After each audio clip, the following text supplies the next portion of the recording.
नमस्कार दोस्तों। आज से करीब 1 महीने पहले दिल्ली के अंदर द्वारका के नज़दीक उत्तम नगर इलाके के अंदर पांडव नाम के एक नवयुवक की हत्या सिर्फ इस बात पे एक स्पेशल सेल के पुलिसकर्मी ने कर दी क्योंकि वो बिहार से था। उससे पूछा गया, तुम कहाँ से हो? बिहार से हो। उसने बताया मैं बिहार से हूँ, और फिर बिहार के नाम पे गाली देके उस आदमी को सर्विस रिवॉल्वर से गोली मार दी गई। आदमी क्या, वो नौजवान था, उसके साथ जो था वो भी घायल हो गया। उसके बाद से उसका परिवार न्याय मांग रहा है, मगर आज इन लोगों से बात करने के बाद हम ये कह सकते हैं दिल्ली पुलिस इस मामले के अंदर लीपापोती करने में लगी हुई है। और जिस तरीके से मामला चलाया जा रहा है, पुलिस की ये कोशिश है, इन्वेस्टिगेशन एजेंसी की ये कोशिश है कि इसके अंदर किसी को सजा ना हो। मैं आपको सिर्फ एक छोटा सा उदाहरण देता हूं।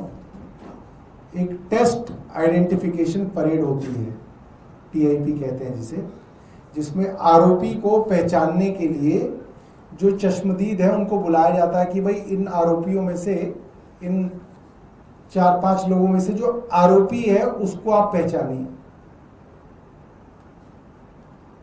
तो जो चश्मदीदों को बुला के टेस्ट आइडेंटिफिकेशन परेड कराया गया, उसमें सारे लोग 10 लोग थे पहले तो। उस पुलिसकर्मी को पहचानने के लिए उसके साथ उसके जैसे दिखने वाले 10 लोग खड़े करे गए।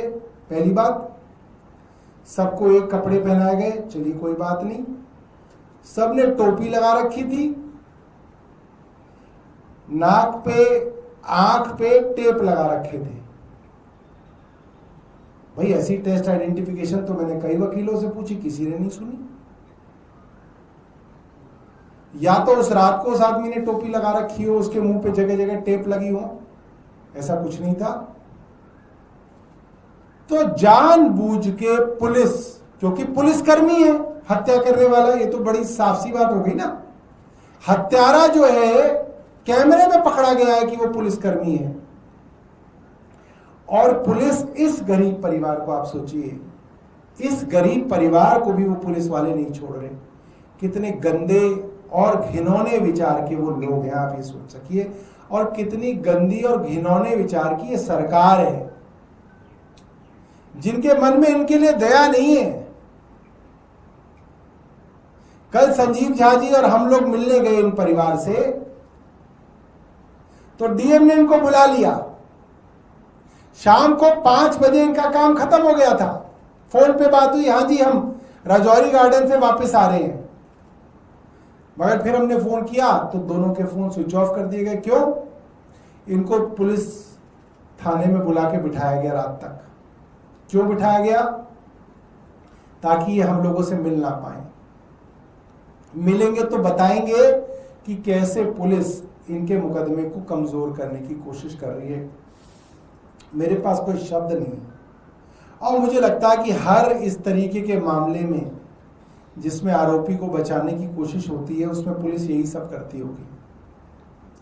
संजीव झा जी वहां पे थे। संजीव झा जी भूख हड़ताल पे बैठ गए।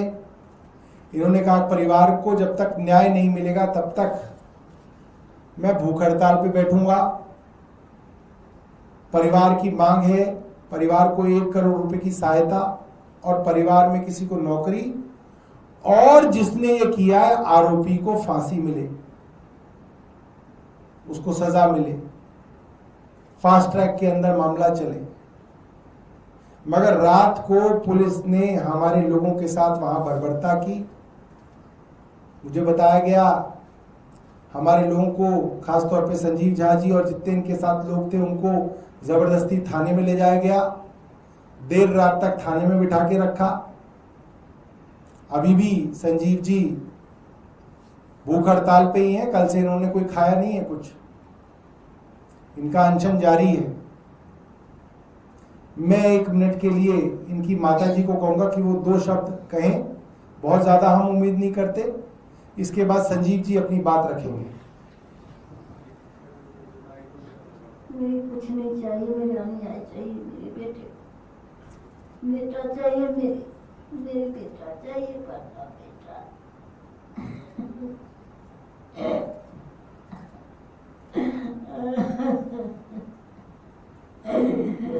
बेटा मेरा न्याय चाहिए, कुछ नहीं चाहिए, मेरा न्याय चाहिए। मैं कुछ बोल नहीं पाती है। मेरे बेटे को सूरत देख के मेरे बेटे कलेजा को रहा।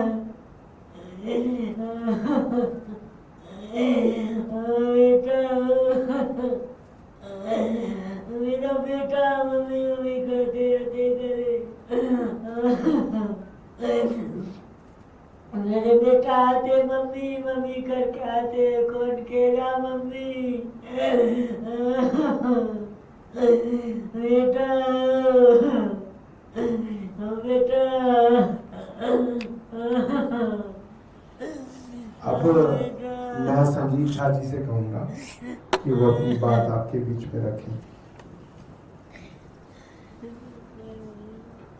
आप सबने ये देखा है कि माँ के आंसू, और 21 साल के नौजवान की गलती केवल इतनी थी कि वो बिहार का था। घर के चिराग को छीन लिया गया, 1 महीने से ज्यादा हो गया।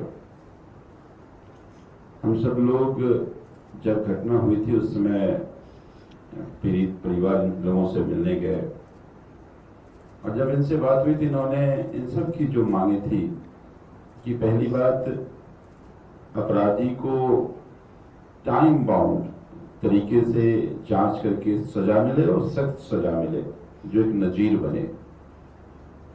दूसरा, परिवार के साथ भी न्याय हो, क्योंकि वो लड़का घर का ब्रेड बटर अर्नर था, वही घर चलाता था। आप देख रहे हैं माता पिता, एक छोटा भाई जो गंभीर बीमारी से बीमार है, वो एकमात्र ऐसा लड़का था जिसके कारण घर चलता था। तो हमने कहा था कि ये उसकी हत्या नहीं, क्योंकि उसकी शहादत है। चूंकि वो बिहार का था, अगर वो बिहार का नहीं हो तो उसको गोली नहीं मारी जाती। तो इस परिवार को मुआवजा के तौर पर 1 करोड़ की राशि दी जाए, और जैसा भी सौरभ भाई बता रहे थे कि घर में नौकरी दी जाए।